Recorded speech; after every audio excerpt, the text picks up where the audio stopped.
Je n'étais pas retournée dans ce bureau depuis que grand-mère Barbara avait commencé à tomber malade. Et honnêtement, je n'avais pas envie d'y être maintenant non plus. La seule raison pour laquelle j'étais venue, c'est parce qu'il m'avait fait promettre de le faire.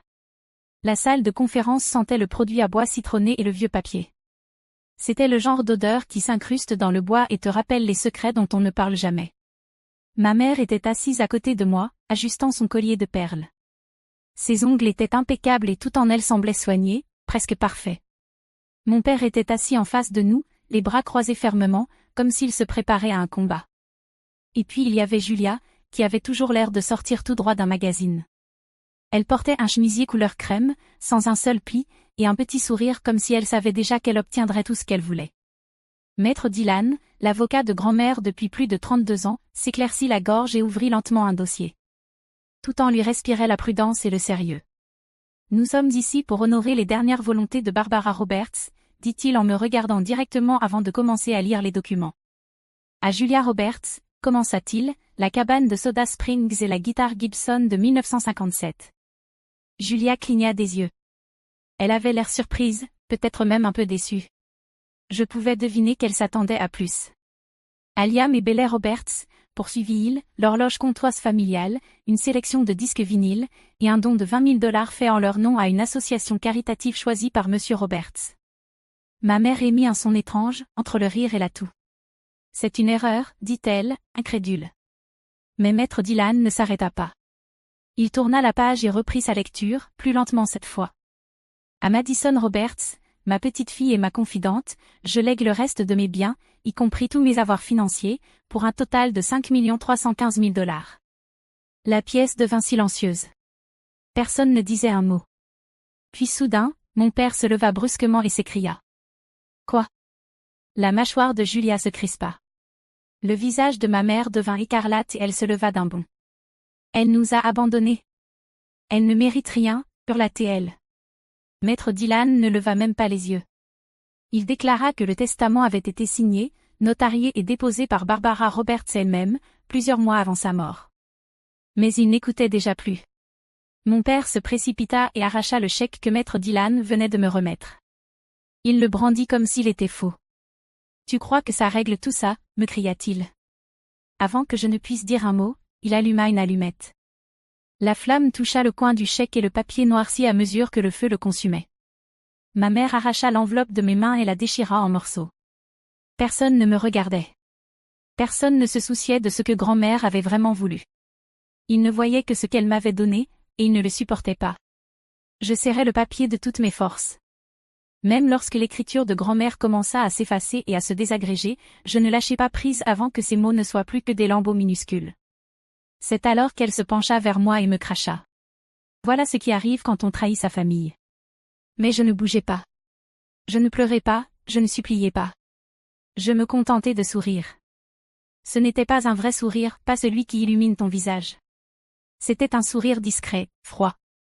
Le genre de sourire qui t'aide à rester debout quand tout autour de toi s'effondre. Ce qu'ils ignoraient, c'est que ce qu'ils avaient brûlé n'était pas la seule chose que grand-mère m'avait laissée. Ce qu'ils n'avaient jamais vu, c'était la deuxième enveloppe, toujours cachée dans la poche intérieure de mon manteau. La dernière vraie conversation que j'ai eue avec mon père remonte à mes 19 ans. Il m'a regardé droit dans les yeux et a dit. Si tu franchis cette porte, tu ne reviens pas. Pourquoi? Parce que j'avais refusé une bourse complète dans son ancienne université. Il voulait que j'étudie le commerce, comme lui. Mais moi, j'avais choisi une petite université d'arts libéraux dans le nord de l'État. Je voulais étudier le design visuel. Il disait que ce n'était pas une vraie carrière, juste un passe-temps ridicule. Ma mère ne l'a pas contredit. Elle est simplement restée derrière lui, les lèvres pincées, comme si elle retenait son souffle. 4 semaines plus tard, je suis rentrée à la maison pour Thanksgiving. Ma chambre avait disparu. Mon bureau, mon lit, même l'étagère où grand-mère me laissait des petits mots entre les pages, tout avait disparu. À la place, 2 fauteuils gris, une fausse orchidée, et une photo d'un phare que je n'avais jamais vu. Sur la porte, il n'était plus écrit « Madison », mais « Chambre d'amis ». Julia est passée devant moi dans le couloir, en ricanant. « Ne sois pas si dramatique », a-t-elle dit. « Ce n'est pas comme si tu l'utilisais. » Ils ne m'ont pas coupé du jour au lendemain. Au début, c'était de petites choses. Des cartes d'anniversaire oubliées. Des appels sans réponse. Puis un mois, le chèque de loyer que mes parents m'envoyaient toujours n'est jamais arrivé. J'ai appelé ma mère et elle a soupiré. Chaque action a ses conséquences, Kayla. Tu voulais être indépendante. Maintenant tu le es. J'ai failli perdre mon appartement ce mois-là, mais grand-mère m'a sauvée. Il m'a envoyé exactement ce dont j'avais besoin. Pas plus, pas moins.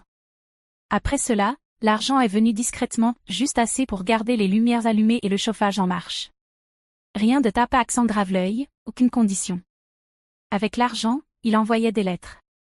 Son écriture était tremblante, mais magnifique. Il ne m'a jamais dit que j'avais eu tort de partir. Il ne m'a jamais demandé de revenir. Mais dans chaque lettre, il y avait quelque chose de plus fort que les règles ou le silence. Quelque chose de mieux que l'argent. Il y avait de l'amour. Un amour vrai, constant, silencieux. Le genre d'amour qui reste, même quand tout le reste disparaît. Il me voyait. C'est à ça que je pense toujours quand je me souviens de grand-mère. La dernière lettre que j'ai reçue de lui est arrivée 4 semaines avant sa mort. Elle était courte, une seule phrase, mais je ne l'ai jamais oubliée.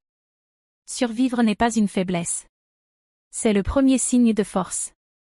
J'ai plié cette lettre et l'ai glissée dans mon portefeuille.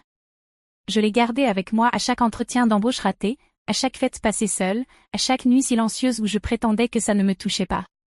Même aujourd'hui, avec les restes calcinés du faux chèque encore posé sur la table devant moi, cette lettre était avec moi. J'ai glissé la main dans mon manteau et touché la véritable enveloppe cachée là. Dès que je suis rentrée chez moi, j'ai fermé la porte à clé et enlevé mes talons. Mes jambes tremblaient, mais pas de peur. J'étais simplement fatiguée. Fatiguée de cette fatigue profonde, lourde, qu'on ressent quand on se retient de s'effondrer pendant trop longtemps. J'ai posé mon manteau sur une chaise et sorti avec précaution l'enveloppe que grand-mère m'avait donnée un mois avant sa mort. Il me l'avait remise dans une banquette tranquille du Hilton dîner. Il l'avait enveloppée dans une serviette en tissu, comme si c'était quelque chose d'ancien et précieux. Ne l'ouvre pas, m'avait-il dit, à moins qu'il ne la brûle. Et il l'avait fait. J'ai brisé le seau de cire et ouvert l'enveloppe lentement. À l'intérieur se trouvait un chèque. Il ressemblait exactement à celui qu'ils avaient brûlé plus tôt. Même montant, même signature, mais en minuscules lettres rouges, celui-ci portait la mention « copie non négociable ». Je n'ai pas paniqué. Mes mains ne tremblaient même pas. J'ai retourné le chèque et découvert autre chose, une petite clé USB collée au dos, accompagnée d'un autre mot, griffonné de l'écriture désordonnée de grand-mère. Laisse-les le brûler, puis ouvre le vrai fichier. J'ai branché la clé dans mon ordinateur portable. Il n'y avait pas d'écran de mot de passe, pas de temps de chargement, juste un seul dossier nommé « Héritage ». À l'intérieur, un fichier PDF, un formulaire de transfert de fiducie. Signé, attesté et enregistré plusieurs semaines auparavant. Je ne connaissais pas le nom du cabinet d'avocat, mais le numéro de compte inscrit sur le document se terminait par une série de chiffres que j'avais mémorisés depuis des années. L'anniversaire de grand-mère, écrit à l'envers. L'argent était réel. Le transfert avait été effectué. Le chèque qu'ils avaient brûlé n'avait jamais été destiné à être encaissé.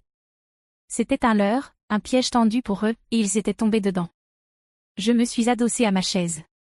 Mon appartement était silencieux, l'air dense et immobile. Tout cela ne les concernait plus. Ce n'était plus leur histoire. Ça ne l'était plus depuis longtemps. Grand-mère ne faisait pas que croire en moi. Il avait tout planifié, étape par étape. Et maintenant, c'était à mon tour de faire de même. Le lendemain matin, j'ai essayé de consulter le solde de mon compte bancaire. Juste pour être sûr. L'écran a clignoté 2 fois, puis a affiché une erreur. Compte introuvable. J'ai essayé une autre carte, refusé. J'ai actualisé l'écran de connexion et retapé mon identifiant et mon mot de passe lentement, soigneusement, comme si le faire parfaitement allait résoudre le problème. Toujours rien. Au début, je me suis dit que c'était peut-être un verrouillage de sécurité. Peut-être que la banque avait bloqué le compte à cause de ce qui s'était passé la veille. Peut-être que ce n'était qu'un bug. Mais quand j'ai appelé la banque, l'homme au téléphone ne semblait pas confiant. Je l'entendais taper sur son clavier. « Je suis désolé, mademoiselle Roberts, dit-il. Votre compte est marqué comme inactif. » Je fronçai les sourcils. « Qu'est-ce que ça veut dire ?» Il y eut un silence, puis il ajouta. « En fait, il est noté ici, décédé. » Ma bouche s'assécha. « C'est une erreur. » Il fit une nouvelle pause. Je suis en train de lire le dossier maintenant. Il a été certifié par le bureau du registraire. La date indique qu'il a été enregistré il y a 3 semaines. J'ai raccroché avant de pouvoir dire quoi que ce soit. Ma voix commençait à trembler. 1 heure plus tard, je suis allé moi-même au bureau de la circulation. La femme derrière la vitre a regardé son ordinateur, puis a froncé les sourcils. Vous êtes signalé comme légalement décédé, dit-elle. Il y a un certificat de décès enregistré sous votre nom complet, Madison Bailey Roberts. Sa voix était calme, mais j'ai vu quelque chose changer dans son regard. Elle leva les yeux vers moi, incertaine de ce qu'elle devait dire ensuite. Vous devrez faire une demande de rectification, ajouta-t-elle. Mais cette procédure peut prendre des mois. Je n'ai pas répondu. Je suis simplement sortie. L'air froid à l'extérieur semblait irréel, comme si j'étais entrée dans un rêve. Tout autour de moi paraissait identique, mais tout était étrange. Comme si le sol sous mes pieds n'était plus solide. Et c'est là que je l'ai vu. De l'autre côté de la rue, une femme se tenait immobile sous une rangée d'arbres sans feuilles. Ses lunettes de soleil étaient bien trop grandes pour un ciel aussi gris. Autour de son cou, elle portait un foulard en soie bleu pâle, exactement celui que ma mère disait avoir perdu au pressing, des années plus tôt. Elle ne m'a pas fait signe. Elle n'a pas détourné le regard. Elle faisait que m'observer. Je me suis fondue dans la foule et j'ai marché. Je n'ai pas couru, mais j'avançais d'un pas déterminé. Quand j'ai tourné le coin et regardé derrière moi, elle avait disparu. De retour à mon appartement, j'ai ouvert le tiroir où je gardais toutes les lettres de grand-mère. Je les ai étalées sur la table comme un sentier à suivre, en essayant de comprendre. Il ne s'agissait pas seulement d'argent ou d'un testament. Quelqu'un essayait de m'effacer complètement, et il s'assurait que ça fonctionne. J'ai ouvert mon ordinateur portable et sorti la clé USB que grand-mère m'avait laissée. Le dossier nommé « Héritage » était toujours là. Il devait y avoir à l'intérieur la suite du plan. Dans ma table de nuit, j'ai retrouvé la clé en laiton que grand-mère m'avait donnée pour mon 19e anniversaire. Elle était enveloppée dans un vieux mouchoir depuis des années. Il ne m'avait jamais dit à quoi elle servait. Juste qu'un jour, quand je serais prête à me réclamer moi-même, je saurais que ce jour était arrivé. Langford Private Vault était un endroit discret, dissimulé derrière une porte non marquée, à la limite du vieux quartier. Il se trouvait entre une boutique de vin et une librairie poussiéreuse. La femme à l'accueil regarda la clé, consulta une liste et acquiesça. Elle ne posa aucune question. Elle me guida dans un couloir froid. Boîte 19, dit-elle, en déverrouillant un tiroir métallique qu'elle fit glisser vers l'avant. J'ai hoché la tête et attendu qu'elle quitte la pièce et referme la porte derrière elle. Ce n'est qu'à ce moment-là que j'ai tendu la main vers le tiroir. À l'intérieur se trouvait une chemise noire. Elle était froide et lisse, du genre conçu pour résister au feu. Je l'ai ouverte lentement, la main ferme. La première chose que j'ai vue, c'était un chèque de banque certifié. Celui-ci était bien réel. Le sceau de la banque était embossé dans le papier. Il était à mon nom, et le montant affichait 5 millions de dollars. Derrière le chèque se trouvait une épaisse pile de documents. Des actes notariés, la preuve légale que l'ensemble du patrimoine familial, chaque bien immobilier, m'appartenait désormais. Ensuite, d'autres papiers, des certificats d'action de Roberts Carroll Holdings. Chaque action avec droit de vote, chaque pouvoir de décision, était désormais à mon nom. Page après page, je voyais ce nom. Madison Roberts. Au fond de la chemise, il y avait une petite pochette en velours. À l'intérieur, une clé USB. De retour chez moi, je l'ai branchée dans mon ordinateur portable. Il n'y avait qu'un seul fichier. J'ai cliqué dessus, et le visage de ma grand-mère est apparu à l'écran. Il était assis dans son fauteuil préféré, dans la véranda. La lumière du soleil filtrait derrière lui. Il avait l'air plus vieux que dans mes souvenirs, mais toujours fort. Si tu vois ça, Kayla, dit-il, alors ils ont fait exactement ce que je redoutais. Ils ont essayé de t'effacer. Il parlait lentement, avec soin, comme si chaque mot comptait. Tu as toujours été la discrète. Celle qui observait. Celle qui ressentait trop, mais disait trop peu. C'est pour ça qu'ils te craignaient. C'est pour ça que je te faisais confiance. Il se pencha légèrement. Ses yeux étaient fatigués, mais encore perçants. Il ne s'agit pas seulement d'argent. Il s'agit de mémoire. D'héritage. Et s'ils essaient de détruire le tien, voici comment tu le reconstruis. L'écran s'éteignit. Je suis restée là, silencieuse, mais je savais déjà ce que je devais faire. C'est alors que j'ai vu l'enveloppe collée juste en dessous du judas de ma porte. Elle était simple, blanche. Aucun nom, aucune adresse d'expéditeur, juste une phrase tapée en lettres noires bien nettes. Ils n'ont pas brûlé le vrai chèque. Regarde dans le casier de rangement chez Langford Security. Pas de signature. Aucun indice sur celui ou celle qui l'avait laissé. Juste le silence, de l'autre côté de la porte. Je la fixai longuement, puis me tournai de nouveau vers mon ordinateur portable. Langford possédait plus d'un coffre. Le box arrêt ne figurait sur aucune liste publique, mais je connaissais ce nom. Grand-mère plaisantait autrefois en disant que c'était là qu'il cachait les vrais squelettes. Je me connectai à l'adresse email de succession que grand-mère avait créée lorsqu'il avait établi la fiducie. C'est alors que je vis un message que je n'avais pas remarqué auparavant. Aucun objet, une seule phrase dans le corps du message. Ce n'est pas l'argent qu'ils veulent, c'est la signature. En pièce jointe, un document, un formulaire de transfert d'actifs signé pour Robert Carroll Holdings. En dessous, une autre version, également signée. Il y avait mon nom, mais ce n'était pas ma signature. Ils l'avaient falsifiée. Ils essayaient de vendre l'entreprise. J'ouvris le tableau de bord privé de la société auquel grand-mère m'avait donné accès. Je vis tout. Les transactions, les contrats, les modifications du contrôle de l'entreprise. Chaque mouvement avait été validé en utilisant mon nom alors que j'étais officiellement déclarée morte. Il ne s'agissait plus simplement d'un héritage oublié. Ils essayaient de m'effacer complètement, puis de tout prendre. J'étais un détail administratif, un problème discret qu'ils croyaient pouvoir enterrer. Ils pensaient m'avoir tout volé. Mais ils avaient été négligents. Ils avaient laissé des traces maladroites, évidentes, pleines de trop de confiance. Le genre d'erreur que font ceux qui sont convaincus qu'une fille comme moi ne se défendra jamais. Je pris de nouveau la clé USB de grand-mère et ouvris le dossier intitulé Archives foncières de Huntington. Mon nom figurait sur chaque propriété. Une adresse attira mon attention. Je savais où je devais aller ensuite. Le bail était enregistré au nom de David Tennant, ce qui me fit sourire. Grand-mère utilisait toujours ce nom pour ses permis de pêche ou pour acheter de vieux vinyles en ligne. C'était sa petite blague. Il disait toujours. David Tennant, comme Barbara, la fleur qui pousse là où elle ne devrait pas. Je repensais à ces mots durant le long trajet hors de la ville. Les immeubles laissèrent place aux champs vides, aux clôtures brisées, aux routes silencieuses. Finalement, je me garai devant une rangée de vieux box de stockage. Le 24B était le mien. Je sortis la petite clé en laiton de la pochette en velours et la tournai dans la serrure. Un clic.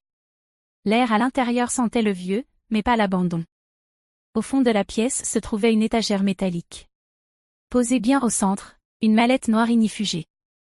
À l'intérieur, une chemise cartonnée couleur craft. Je l'ouvris et trouvai mon certificat de naissance original. Le vrai. Pas la version modifiée avec le nom de mon beau-père. Celui-ci ne portait que la vérité, Madison Bailey Roberts. Aucun ajout. Aucun trait d'union. Puis vinrent les lettres, 12 en tout, écrites de la main de grand-mère. Chacune datée à des moments clés, ma remise de diplôme, le renouvellement des vœux de mes parents, le Noël que j'avais passé seul. Ils ne me les avaient jamais envoyées, mais ils les avaient écrites. Une phrase revenait sans cesse. Ils ne t'effaceront pas. Pas tant que je tiendrai debout. Sous les lettres, un testament notarié. La date prouvait qu'il avait été signé après le faux rapport de mon décès. Sa signature était forte, nette. Il avait tout laissé à moi. Pas à Julia, ni à Liam, ni à ma mère. Moi. Et puis je trouvai quelque chose qui me coupa le souffle, un acte de propriété. Le domaine Roberts à Huntington, en Virginie-Occidentale. La terre elle-même, désormais légalement mienne. Mon nom y était inscrit en gras. Madison Bailey Roberts. Je n'avais pas simplement hérité d'une maison. J'avais hérité du sol sous leur pouvoir. Et ils n'en savaient rien. Je m'assis sur une chaise en plastique fissurée près de la porte, serrant la chemise contre ma poitrine. Pour la première fois depuis des années, je sentais le poids vrai de mon nom. Je n'étais pas un fantôme, et ils ne savaient pas encore que j'étais déjà en train de franchir la porte qu'ils croyaient à jamais verrouillée. Quand je remis la mallette à Francis Bavier, l'avocate, elle ne dit pas grand-chose. Elle feuilleta les documents, le regard perçant. On va agir vite, dit-elle. Aucune surprise dans sa voix, juste une certitude calme, celle d'une femme qui avait vu assez de mensonges familiaux pour reconnaître la vérité quand elle avait des crocs. Nous avons déposé le recours légal en moins de 72 heures. L'audience fut fixée au samedi. Le tribunal sentait les décisions anciennes et la cire fraîche. J'étais prête. Je portais du noir, non pas parce que j'étais en deuil, mais parce que le noir peut être une armure, même silencieuse. Mes parents arrivèrent ensemble. Ils étaient accompagnés d'un jeune avocat, costume trop serré, sourire trop large. Julia marchait derrière eux, les lèvres brillantes de gloss, les yeux rivés à son téléphone. Aucun ne me regarda. Le juge James dirigeait l'audience. Il était connu pour sa sévérité, ses phrases courtes, et son absence totale de patience pour les drames. Quand notre affaire fut appelée, il fit un léger signe de tête à Francis, mon avocate. Elle se leva, calme et assurée. Sa voix était claire. Nous sommes ici pour contester la gestion de la succession de Barbara Roberts, dit-elle, sur la base de falsification, de pression, et de la suppression volontaire de l'identité légale de ma cliente, Madison Roberts. L'autre avocat leva les yeux au ciel. Votre honneur, mes clients sont les bénéficiaires désignés, dit-il. Toute tentative de modification du testament après le décès de M. Roberts est non seulement infondée, mais purement émotionnelle. Francis ne broncha pas. Elle tapota sur sa tablette. Votre honneur, la défunte avait anticipé cela, dit-elle. Elle appuya sur un bouton. Les lumières s'assombrirent. Un grand écran derrière le juge s'illumina. Le visage de grand-mère apparut. S'ils regardent ceci, dit-il, c'est qu'ils ont essayé de l'effacer. Sa voix était calme, posée. Que les registres montrent que j'ai modifié le testament en pleine conscience. Je n'ai pas été forcée. J'ai désigné Madison comme seule héritière parce qu'elle l'a mérité. Parce qu'elle a survécu à tout ce qu'ils lui ont fait. La salle d'audience se figea. Julia ouvrit la bouche, puis la referma. Ma mère baissa les yeux vers ses mains. Mon père se tortilla sur son siège, comme s'il cherchait quoi rétorquer. Mais le juge James leva la main. Ça suffit, dit-il d'une voix tranchante. Il les regarda sans aucune bienveillance. Vous n'avez pas seulement essayé de tromper ce tribunal, dit-il. Vous avez tenté d'effacer une personne. Il se tourna vers moi. Ce tribunal reconnaît Madison Roberts comme l'unique héritière légale de la succession de Barbara Roberts. Tous les actifs des autres parties seront gelés pendant l'enquête. Je relâchai enfin un souffle. Pas du soulagement qu'une libération. Le mal avait déjà été fait. Il était temps de rendre justice. Plus tard ce jour-là, Julia m'envoya 2 textos. Le premier était bref. S'il te plaît. Le second, plus long. Est-ce qu'on peut juste parler? Rien que nous deux, comme avant. J'acceptais de la rencontrer dans un café discret près du tribunal, un endroit neutre, sans souvenirs attachés. Elle était déjà là quand j'arrivais, tournant une cuillère dans un café dont elle n'avait pas bu une seule gorgée. Son sourire vacilla légèrement en me voyant. Il était petit, peut-être même sincère. Je ne savais pas, dit Julia précipitamment, avant même que je ne m'assoie. Pour le certificat de décès, pour le testament. Ils m'ont dit que c'était juste un formulaire de routine. J'ai signé là où papa m'a dit de le faire. Je ne répondis pas. Je posai simplement mon téléphone sur la table. L'écran resta noir, mais il enregistrait. Je te jure, Kayla, dit-elle, la voix tremblante. Je ne voulais pas que tout ça arrive. Je ne savais pas qu'ils iraient aussi loin. Sa voix se brisa en continuant. Je pensais qu'on essayait seulement de protéger ce qui nous appartenait. Je la regardai. Ce qui vous appartenait? Elle sursauta à ces mots. Je veux dire, je ne pensais pas que tu te défendrais. Tu partais toujours avant. Ça, c'était vrai. Avant, je partais toujours. Mais je n'étais plus cette personne. Je suis désolée, murmura-t-elle. J'avais peur. Je pensais que si je n'acceptais pas, il me mettrait dehors aussi. Elle essuya une larme avec la manche de son manteau chic. Et je la crus. Elle était sans doute désolée, peut-être même sincèrement triste. Mais je m'en fichais. Je n'éprouvais aucune colère, aucun cri. Juste le silence. Je repris mon téléphone, le glissai dans ma poche, puis me levai. Je ne me retournai pas en quittant le café. Je l'entendis appeler mon nom, mais je ne m'arrêtai pas. Dehors, l'air sentait la pluie à venir. Je resserrai mon manteau et continuai de marcher. Pas vers le passé, ni vers la vengeance. Juste en avant. En consultant mon téléphone, je trouvai un email qui m'attendait. C'était le dernier document que grand-mère avait laissé. Le titre était en gras. Transfert de propriété, effectif des confirmations. Les marches du tribunal étaient calmes. Pas de journalistes, pas de cris, seulement le bruit lent de mes bottes sur la pierre alors que je descendais. Dans ma main, l'acte de propriété. Mon nom y était inscrit clairement, sous le sceau du comté et de la succession. C'était réel. Plus aucun doute. Plus besoin de se cacher. Juste avant de poser le pied sur la dernière marche, je me retournai pour regarder le tribunal, cet endroit où j'avais lutté pour être vu et entendu. Je levai l'acte de propriété et pris une photo. Je ne souriais pas. Je ne posais pas. Je restais simplement immobile. Puis je tapai une légende simple. Ils ont essayé de brûler l'héritage. J'ai hérité des fondations. J'éteignis mon téléphone et le rangeai dans mon sac. Pas d'annonce grandiose. Pas besoin d'en parler au monde entier. Je marchai sur 6 rues tranquilles jusqu'au petit studio en briques pour lequel j'avais signé les papiers 3 jours plus tôt. Il se trouvait entre une boutique de fleurs et une vieille laverie. Les fenêtres étaient hautes. Le plancher en bois était rayé et usé. Ce n'était pas luxueux, mais c'était à moi. J'ouvris la porte du studio et entrai. L'endroit était silencieux, et mes pas résonnaient sur le vieux plancher. L'air sentait un peu la poussière et la peinture, et la lumière filtrait à travers les grandes fenêtres. Je m'approchai de mon sac et sortis l'enveloppe que grand-mère m'avait laissée dans le coffre. Celle avec les mots « Commence ici » écrits en lettres grasses. Je l'ouvris avec précaution. À l'intérieur, il y avait 3 choses. D'abord, un croquis fait à la main de l'agencement du studio.